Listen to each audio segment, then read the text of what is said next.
tell you is that a lot of the discussion we've been having in Alberta in the last couple of weeks is about how the BC legislation didn't work. It's never been our intention to mirror the BC legislation. We think that we can have a made-in-Alberta solution that really achieves the outcome that we want to, which is to make our roads safer and to really begin to change the culture around impaired driving. So when we pull all of that together, I think that we're going to see something slightly different from British Columbia in terms of what I've seen so far, but something that's really going to have an impact and is going to integrate into the way that we run our administrative procedures in the province. Well, some of the discussions that we've had with respect to that are that if you take a look at the appeal processes that were in place once decisions were made at curbside, that they took a very long time. So one of the things that we're doing within our Department of Justice is taking a look to how we can improve that system.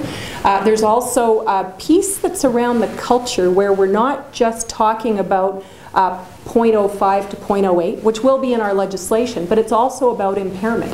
You know, one of the things that we do as citizens, and when we think about the original criminal code penalties or charges with respect to impaired driving, we speak very often about that 0.08, forgetting that the real test is impairment. And so we need to also include that in the legislation, and BC didn't have that test. How do you include that, though? Isn't that subjective? Well, no, we have tests in place already under our existing administrative penalties that allow that to happen. There's a process in place with respect to testing around impairment that's been proven in the courts.